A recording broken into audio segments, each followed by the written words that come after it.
Yes, we are live again with our good friend George Monty, who is, making us jealous by the beautiful scenery out in Hawaii. George, how you doing today, brother?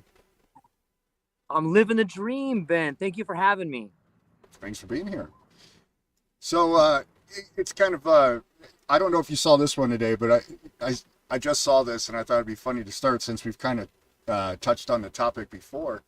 The Prime Minister of the UK just took an exit after 45 days. Did you see that?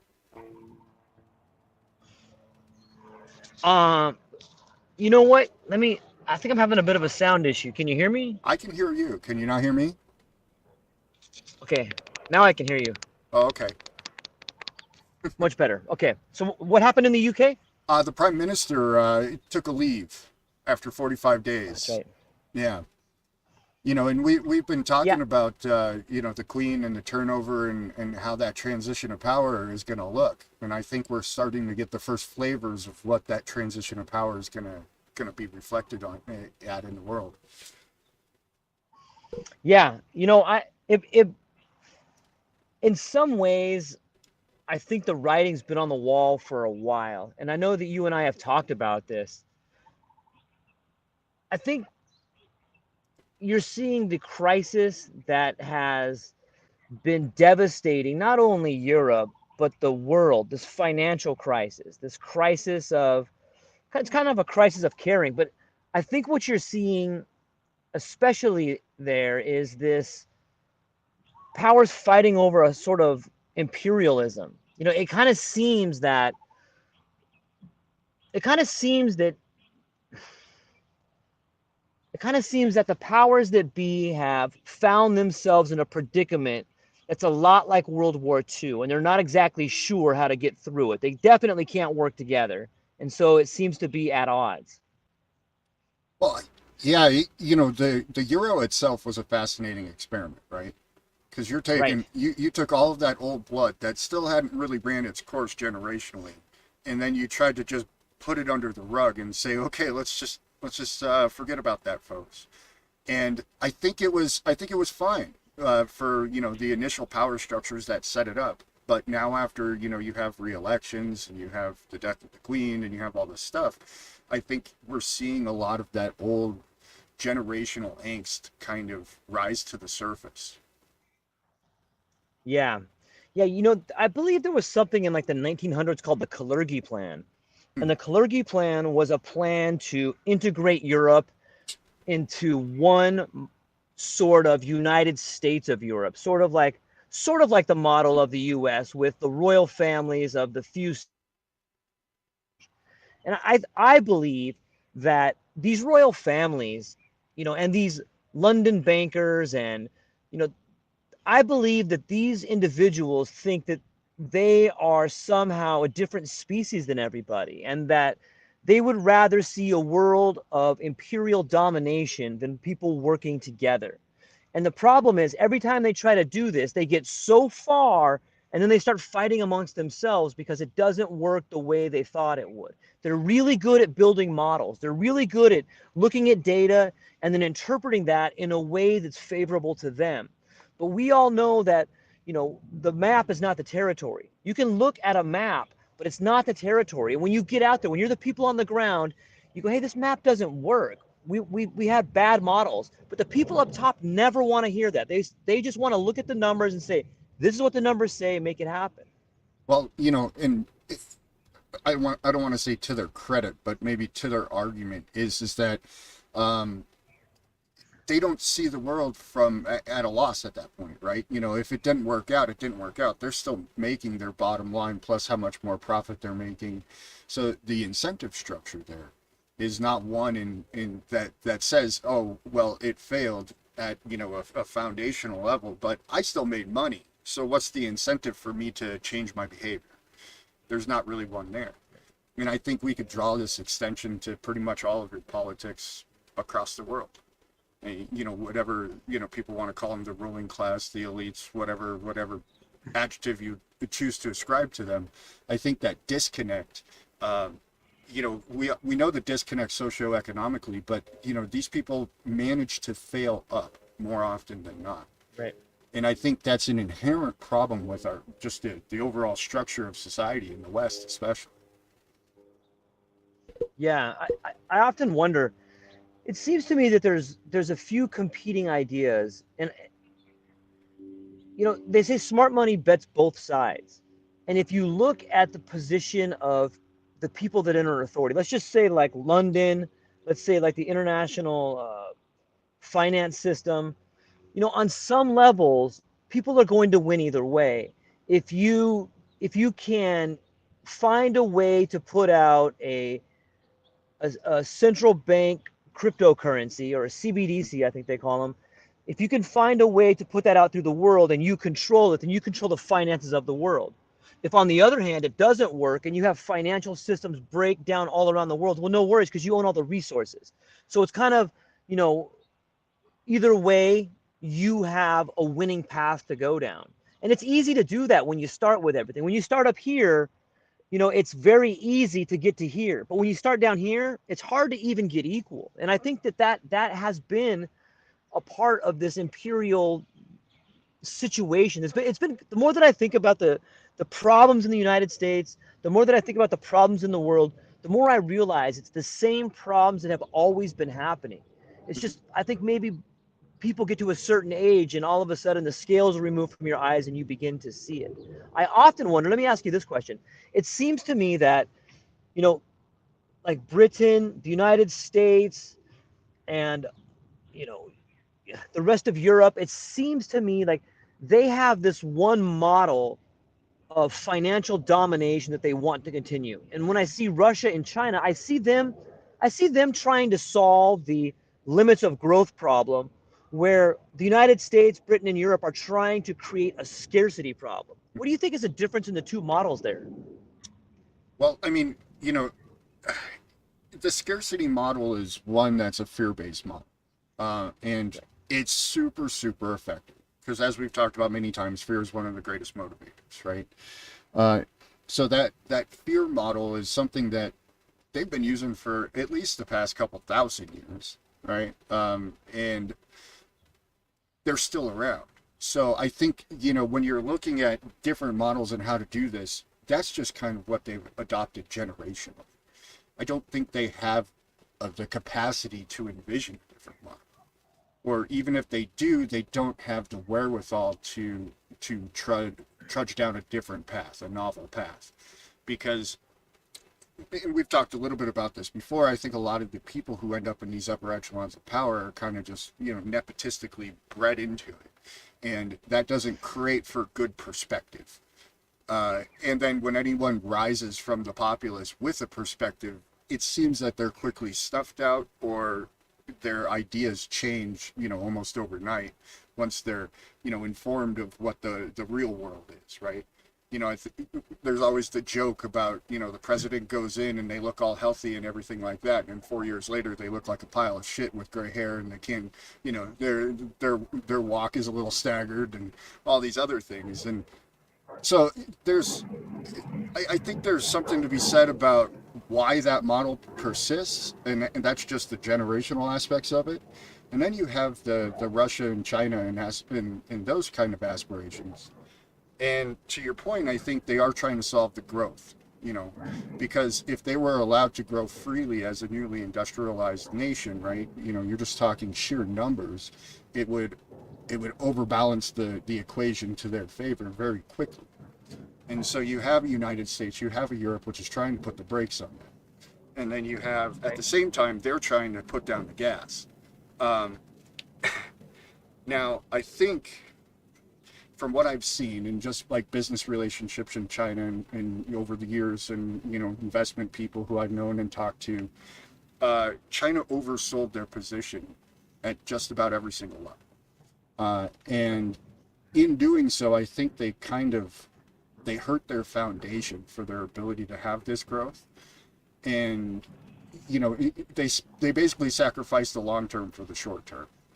And the short term looked really good. And I think their bet is that, hey, we can sacrifice the long term because if we get the short term right, then we control the long term. And I kind of think that's what we're seeing with like the BRICS and stuff like that now. Where they're trying to depeg the petrodollar. Right.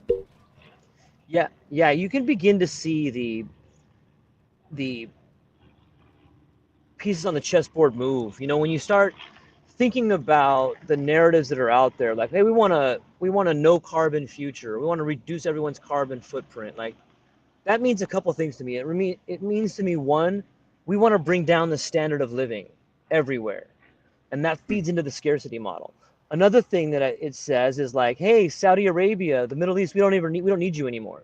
And when you think about that, like that's the one thing that those countries in the Middle East have, is they have an abundance of oil.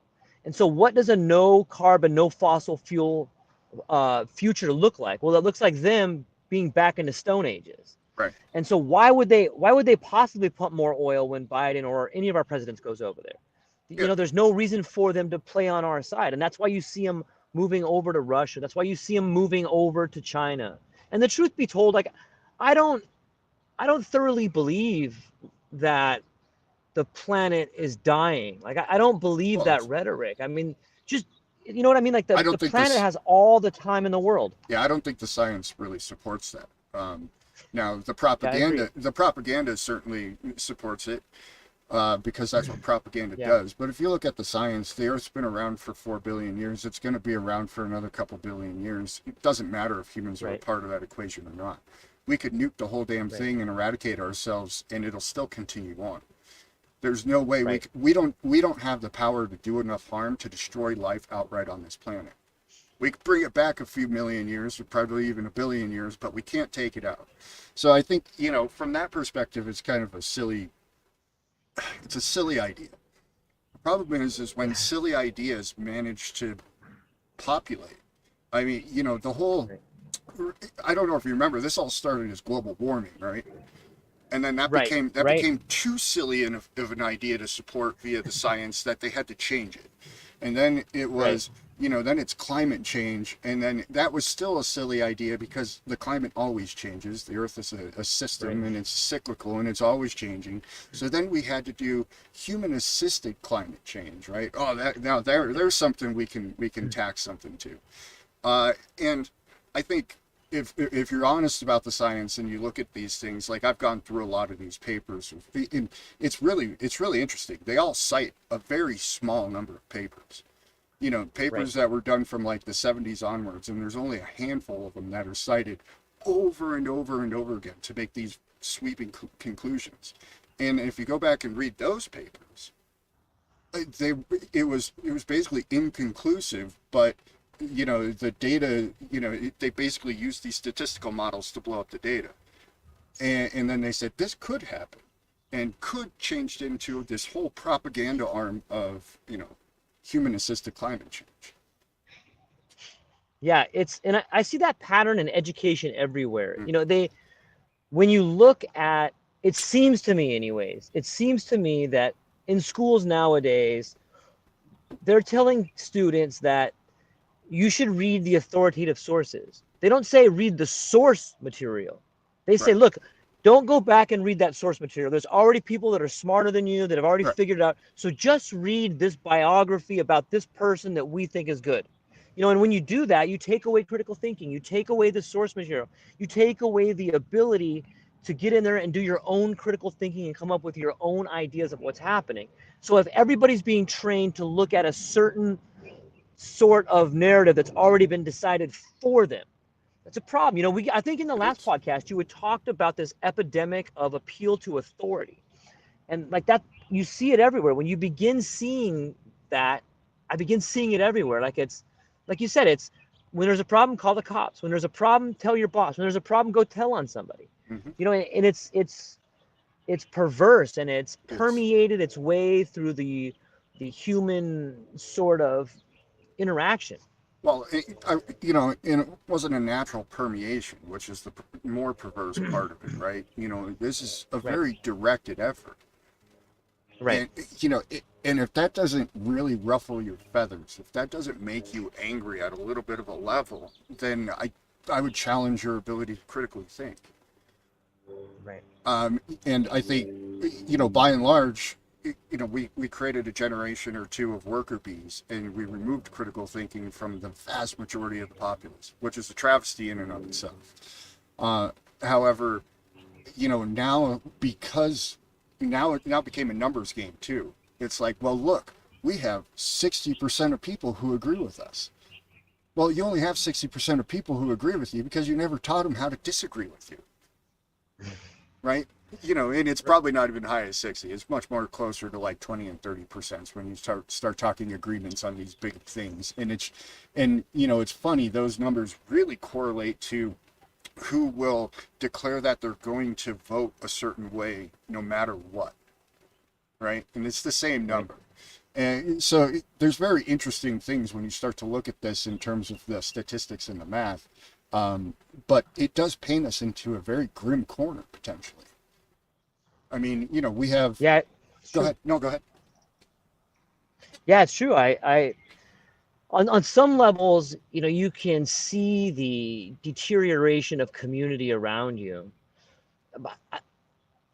And it saddens me to think that there's a concerted effort to make people have less. There's a concerted effort to provide a false sense of security, or it saddens me to think that there's people in charge that would prefer that their communities have less. Like, I don't understand that, but it is a dark corner. You're right. Well, I think it's because once they get to that position, the narrative that they ascribe to is, well, they have less and I have more.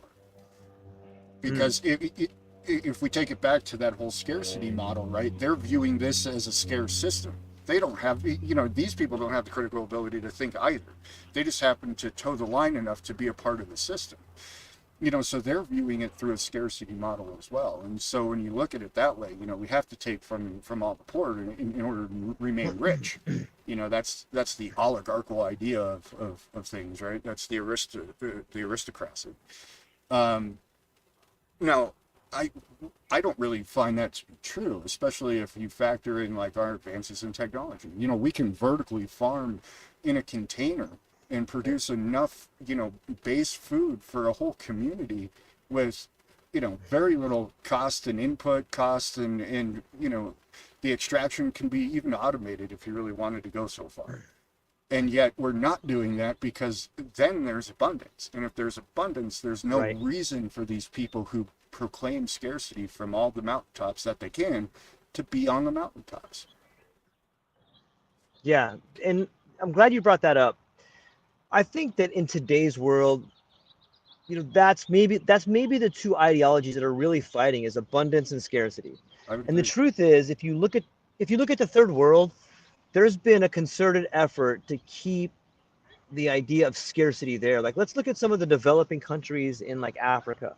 How long have they not been able to produce their own textiles? Or, whenever Right. the United States or the World Bank goes to these third world countries, they say, look, we're gonna give you some loans, we're gonna help you have some reconstruction. But what they mean by that is that we're gonna bring in our corporations and build you a school. They don't ever teach the people how to do it themselves, nor do they even allow those people to be in a position where they can teach themselves. And then, And what if you want to know what's happening in your country, look at what's happening in other countries. Like, the same thing is beginning to seep its way over here.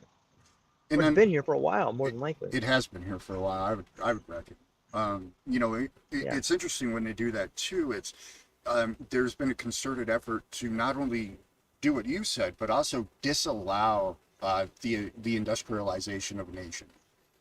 Right. Right. And we can view every nation who's industrialized themselves, and you can see that the rising tide raises all ships in that instance, and you have you go from rampant poverty to a thriving middle class very fast within a generation or two. And when you don't allow that, then you come in and it's basically colonialism rewrapped in Yeah. a different bow. And when you come and extract all that value out, that's all you're doing. You're extracting value. You're not raising up the foundations of those countries. Yeah.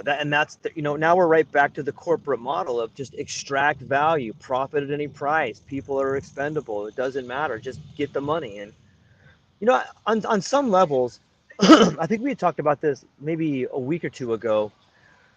This hyper industrialization, or this incredible thirst for the hoarding of resources, or supply chains. On some level, I think people get so greedy and so selfish that they lose track of what it is they're really trying to do, and if we're honest, we can all see it in our lives. Have you ever been in a fight with somebody you care about, and all of a sudden you're not even caring about the issue, you're just trying to win the fight? And I think that is accelerated and expanded when you start putting money and resources and legacy, when you start factoring all that stuff on top, you forget about what the big picture is. And on some level, I think that the history of our world has been people find themselves in a position to make the world better, whether it's through force or whether it's through trying to build something, and then they lose sight of it because they get taken out down here, and then it just turns into this big squabble of, who's got the bigger dick, and that's where we're at. When it came to COVID, I think a lot of people woke up. I mean, I'm talking to my neighbor who is beginning to start to see what's really happening. And, you and I are having this conversation, 1,600 miles apart. And there's so many great people out there they may not have the exact same ideas that we have, but they have offshoots of it and similar. And the truth is they're seeing through the propaganda.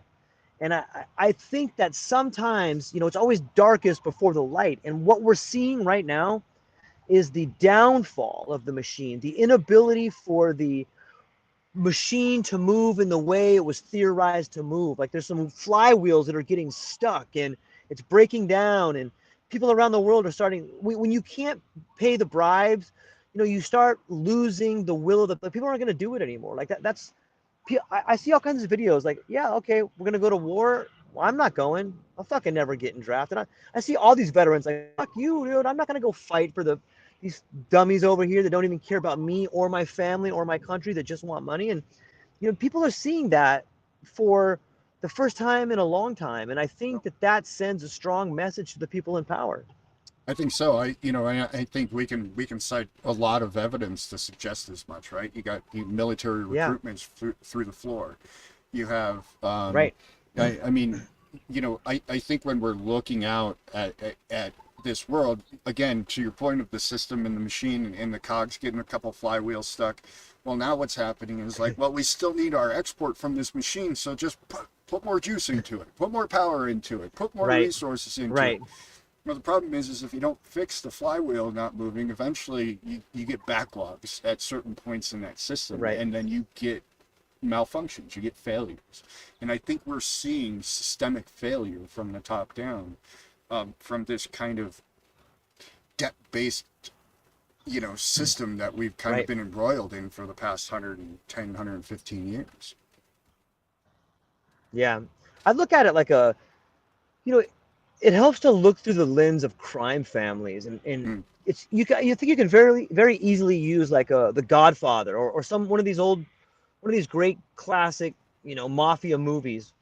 And you have like this one, the families come together for a little while because they're all going to benefit on, they all want to rig the price on booze, or they're saying, hey, look, let's all have our fucking casinos range between 70 and 68%. They get together and they fix prices. Well, that's the same thing that the interest rate is. They're just rigging prices. The same thing they do with gas. They're rigging prices. But when times get tough, or a new fucking boss comes in, hey, now there's some waves. Now this guy's gonna, you know what? He's gonna let his casino fucking only win 62% of the time. Whoever's gonna flock to that guy's casino. Then you start getting this, you have this little bit of scarcity that starts to flow its way up. Those guys start fighting each other.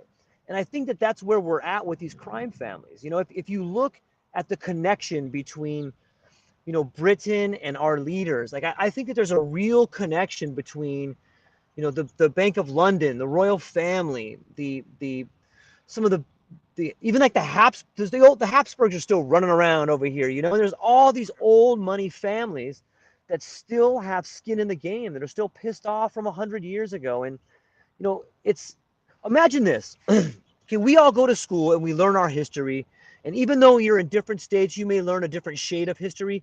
it's kind of similar.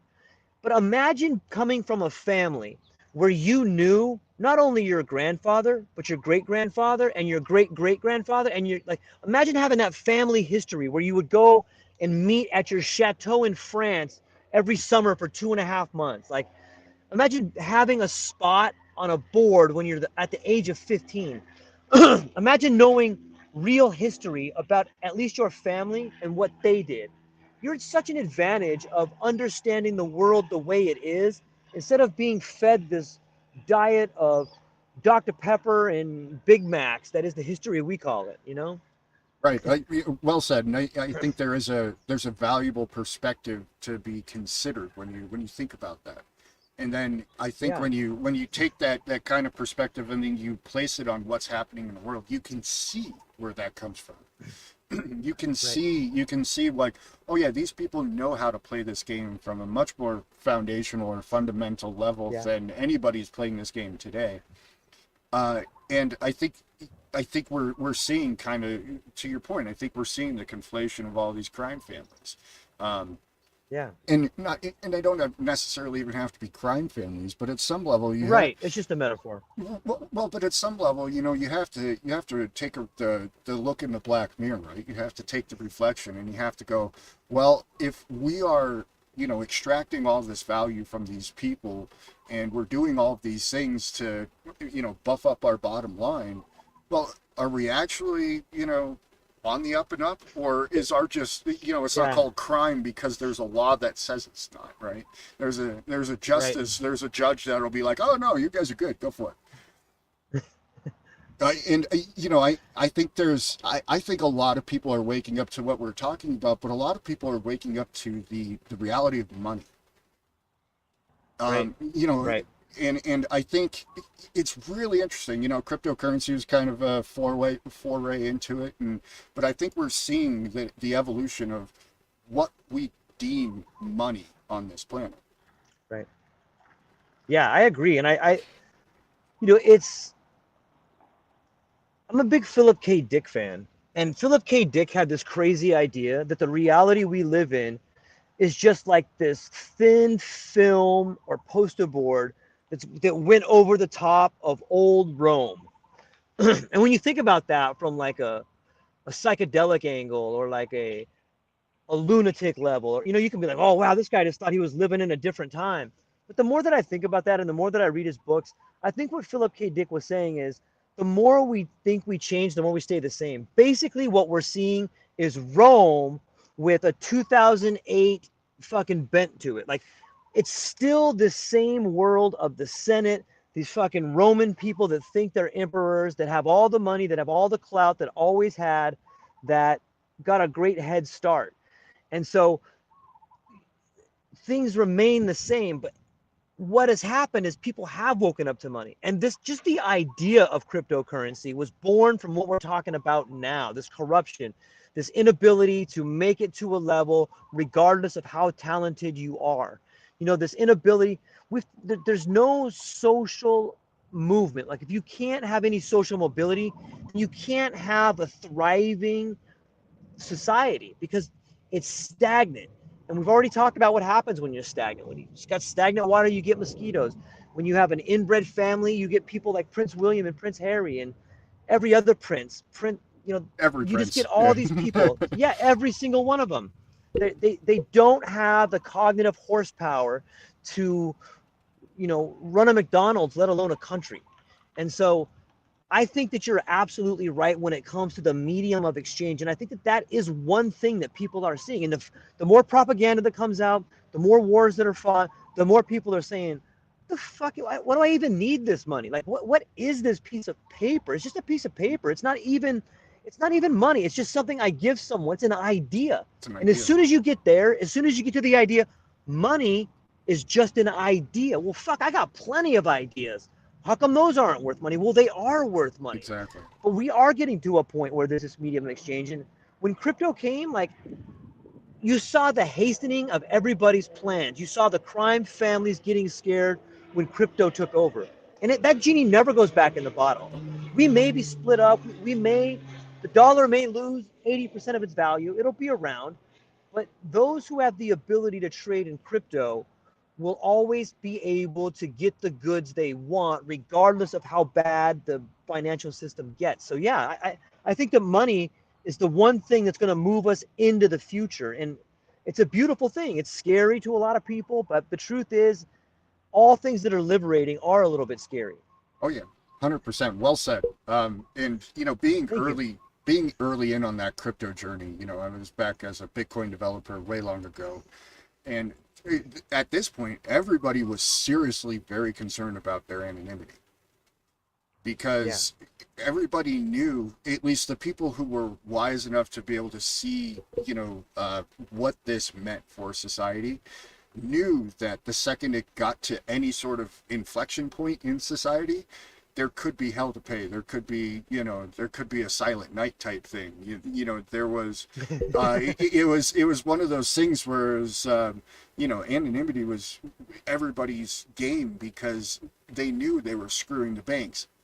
Surprisingly Right. to me, and in that hierarchy of system we're talking about, but surprisingly to me, and this is where I started to reformulate kind of my model of the world and its inner workings, was these people didn't even realize what the hell was happening.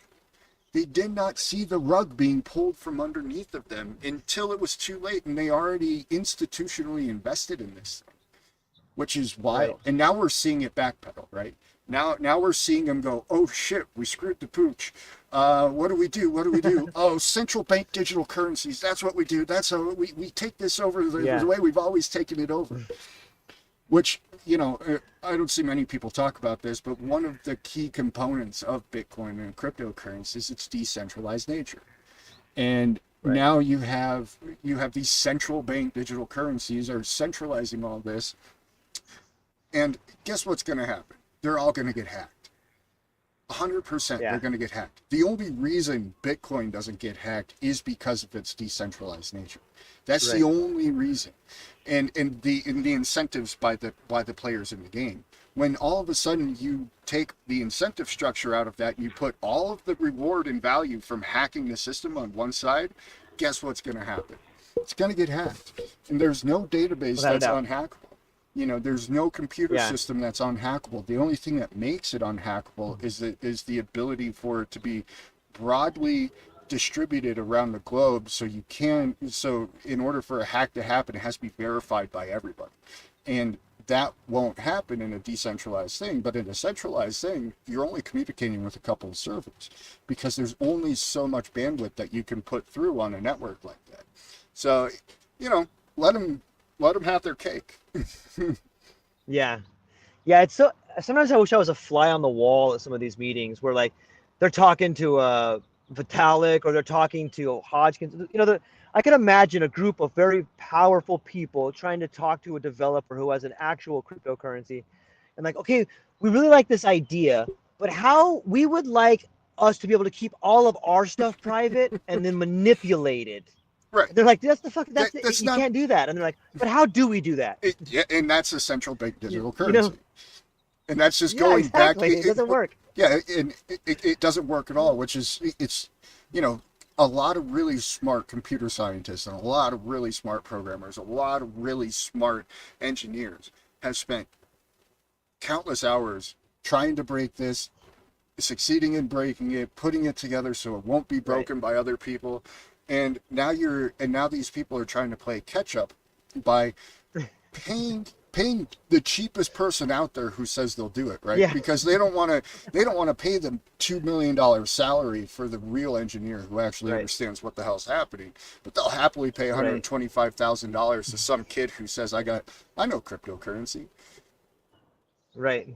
Yeah, Yeah. And we haven't even seen like there's so many of these fucking developers that have put in some back doors for themselves. Like we haven't seen shit yet. Like wait till all of them have an Easter egg. Everybody that's developed currency has their own little fucking door in and out of that thing. So you know, they're not to mention like how great of a blackmail move is that if you develop a currency for a bank or something and you go, oh yeah, by the way, fuck, I kind of want this now. Otherwise, I'm gonna just drop this little thumb drive in any computer in the world, and guess what? You know, so it's and you know what? Maybe that is what is creating all this havoc is the fact that when you back an animal into a corner, it comes out fighting, or you back somebody into a corner, they come out swinging.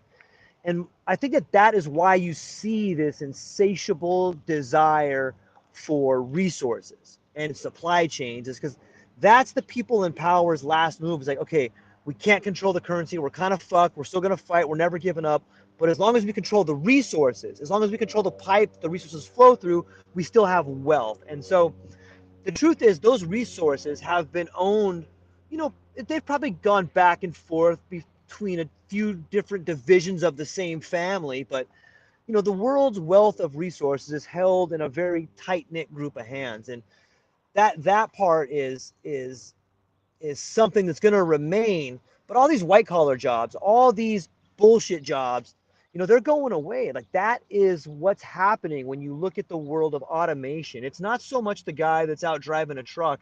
It's the guy that moves numbers in an insurance company. Like, those types of jobs are just going to they're just going to block out, 70% of their white collar jobs because they don't need them. They need an algorithm. Like, how good are you at finding a way? I've watched you start working with like OBS, this different system, and in a matter of weeks, you're able to fine tune it where it automates itself. So that kind of software is able to get rid of the bullshit jobs. And how many people go join a fraternity or a sorority and they come out strictly to get some white collar job that pays them $300,000? It's not really doing anything. Yeah, and people, we haven't even reached an inflection point. I was Right. one of the You're early right. adopters of automation and artificial intelligence, so I can automate quite a few things. And in doing so, just for myself, or in research purposes and whatnot, I realized that, hey, just about every single job is going to get automated away. Just about every single one. And there's very few that won't. And mostly those are going to be the supporting of the infrastructure of those systems, right? Because we've already seen it today, like even the truck driver too, right? Like Tesla and UPS were testing between Phoenix and Flagstaff. They were running automated trucks up and down the road. They got busted by the highway patrol. Highway patrol pulled Yeah, over I their think truck. It was like, what? There's nobody nobody here. here. I think I want to throw this back at you. I want to push back on that a little bit. Mhm. Here's what I see. I see automation as a false promise. And I'll give you a real world example where I work at. Where I work at, we have I'm a UPS driver. And for anybody who's ever seen a mailman, a FedEx driver, or a UPS driver, like, we have this computer that we go with, and it tracks everything you do. When you put in the information, it tells you where you're going. It tracks that package, last time it was scanned, how long it takes you to deliver it, where you're at in your truck. It has all this information in there. And every few years, it gets an upgrade. So every 5 years, they come up with a new sort of board and a new sort of software on it. And I've noticed, I've been at UPS for 25 years, and we recently got this new upgrade. And let me build a little bit of a foundation before I talk about the upgrade. UPS for about 20, maybe 20 years has been a public company. And as it has become a public company, the service has got worse and worse and worse. And it's the same model you see with all companies that go from a private company to a Bureaucracy. public company. As soon as it goes public, it becomes like a big game of Jenga where they just start pulling stuff from the foundation and putting it on the profits, pull from the foundation and put it on the profits. And especially in today's world, my company and other companies like it have begun to rely really heavy on automation, really heavy on technology. The problem is that the people who thoroughly understand how the job is done no longer get to help build the technology that's supposed to help make them productive. Now, let me get back to the board. So we had this board that was really easy to use. It wasn't a touch screen. You used your fingers. It tracked everything great.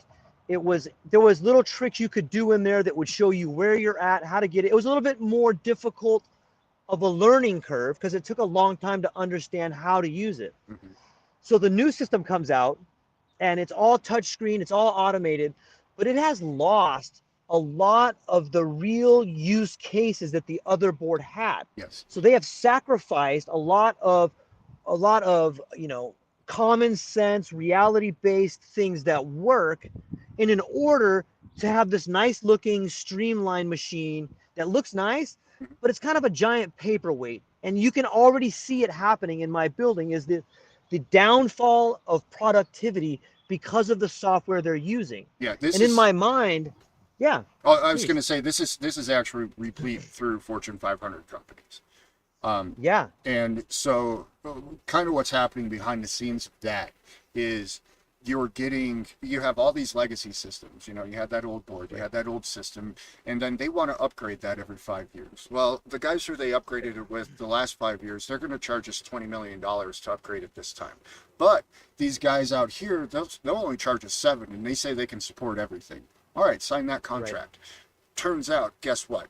They can't support everything. They don't actually right, have a concept of those systems. They don't even know how to port those systems, those legacy systems, over right. to a novel environment.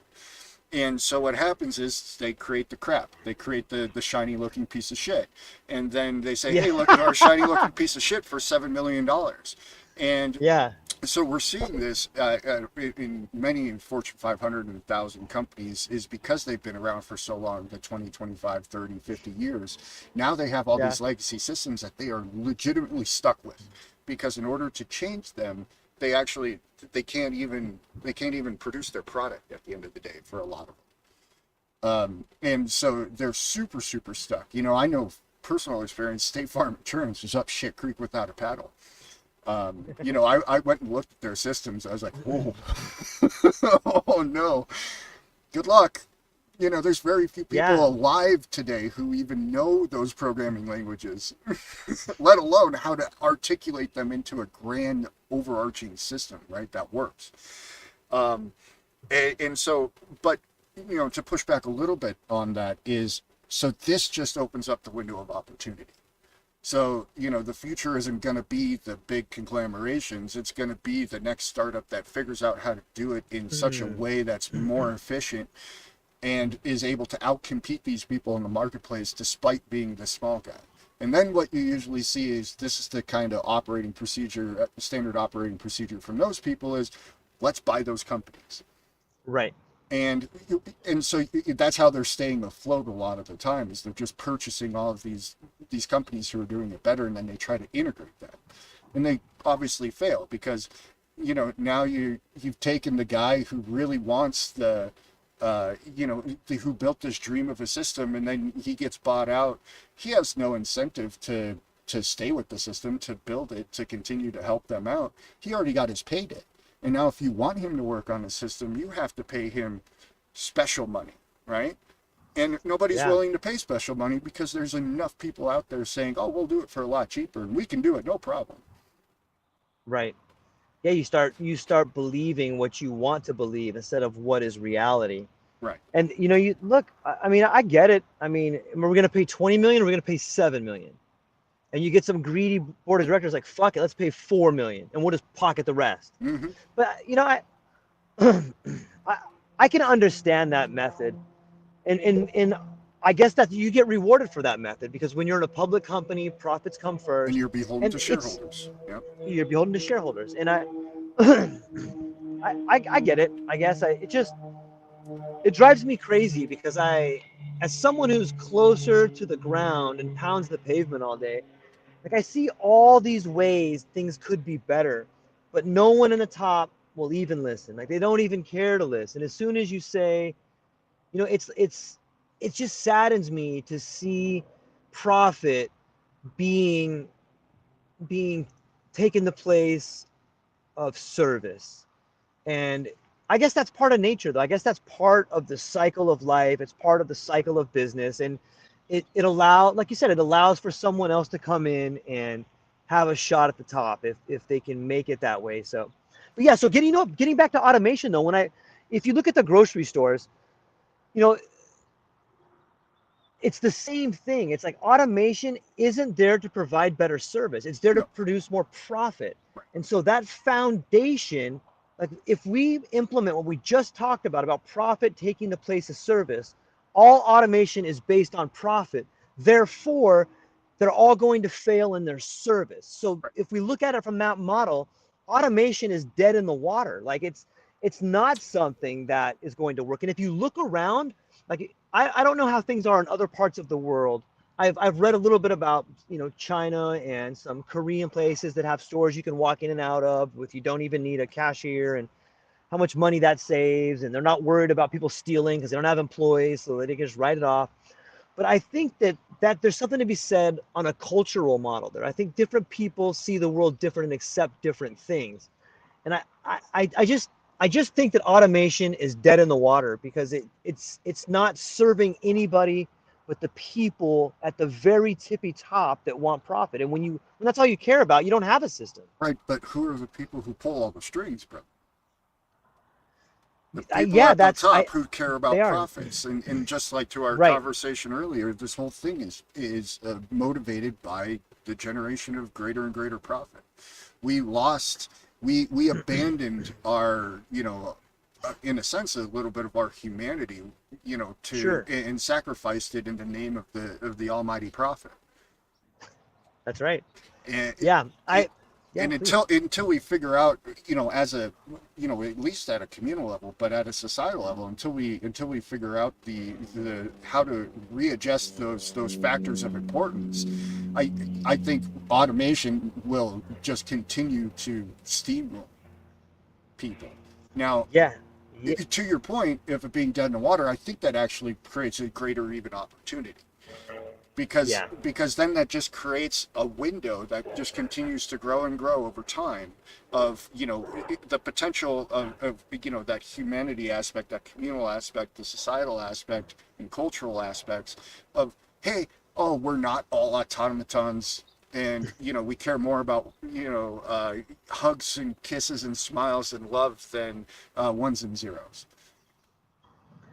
yeah. I mean, I think that there could be, like, if we could use automation to make people's lives better, Right. that model would be a much more effective and efficient than if we're just using automation for profit.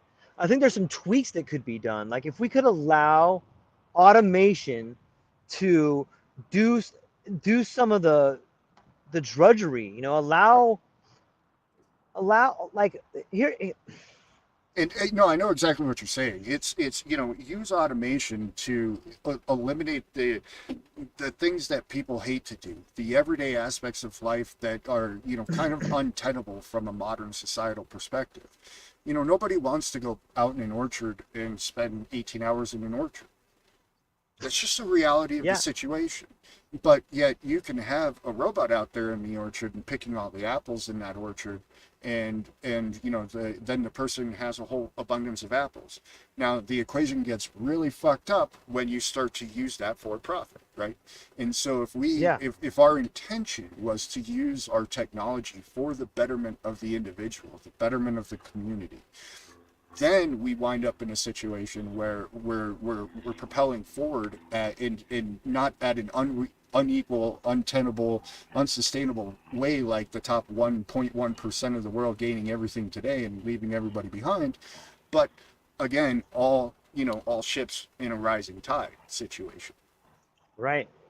Yeah, you know what? Like, here's one for you. Like, why don't we just have all the robots pay taxes? Like, if you own a factory, if you have a factory and you have robots in there, okay, well, that robot's working 24 hours a day. Okay, well, let's fucking charge that thing taxes. Like, why doesn't that machine have to pay a payroll tax? Like that Well, would that would that just was a win-win for everybody. Well, maybe on mostly this, everybody. maybe on the surface, but I think then you run into a very interesting phenomena of, now the robot is an entity, right? Now it becomes a So is legal a entity. corporation, though, right? Exactly. So, and we've seen how well that's done for the world. Yeah, maybe why not? Like if it has, I think that I think that there's a lot of definitions that you could put in there, but I think there's a lot of smart people that look, if the if the automation is there to replace people, it's like this. I remember reading about Eugene Debs, and Henry Ford, when they were walking through the Ford aisle, like in the beginning of automation, when they began to start having these robots that would put stuff together in the Ford factories, Ford is walking down with Eugene Debs, who's a big union guy, and Henry Ford says, "Hey Eugene, how are you gonna get all these robots to pay union dues?" Ah ha ha ha. And Eugene Debs says, "Hey Henry, how are you gonna get all these robots to buy your cars?" He just sat there like all quiet.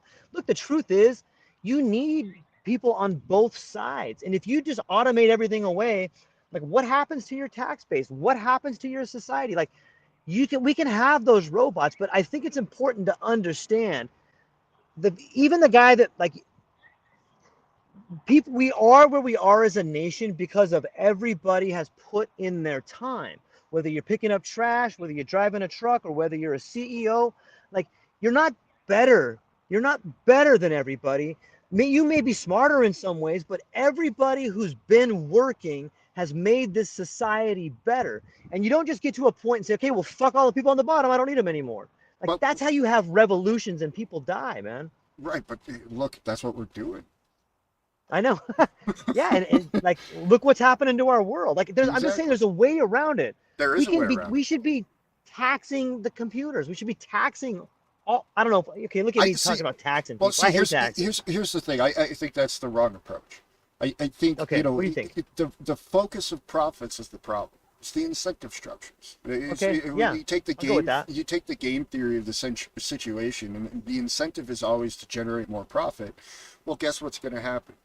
Profit's going to be generated at the expense of humanity, at the expense of the body, the worker, at the expense of service, at the expense of everything, because the only number that matters at the end of the day in the game is that profit number. Now there's other things might waver whatnot depending on those other things, but at the end of the day it's all driven by the profit. So if the profit is the motivator, we're never going to get Right, away from the race to the bottom. right, We have to or we have to realign the profit incentive to not be so top heavy at the very least. So there, yeah, and the idea was is that there's this trickle down model, and that was what was sold to us from economics, was is right, that, oh, don't worry, it'll all trickle down, create more jobs, it'll create more wealth for people. No, it actually has a very opposite effect. um, right, and again, that's because of the incentive structures of the system, right? You got shareholders that you're beholden to and all these other things that are just, they don't align with a trickle down philosophy. And I don't even think that you could, just because of the way humans are and the way that we've all been raised and what we've been taught, you would have to generations to get away from something like that, I think. But I think we can realign those profit incentives at local levels or at the company level. right. And I think by doing that, I think we can create a better business model essentially that can outcompete in the marketplace. And that's the first step into that transition of change. What do you think is something that would change? Like, if people don't work for profits, what would people work for? Well, I mean, so that's a heavy question, because if the rest of the world's still working for profit, it doesn't Right, really matter.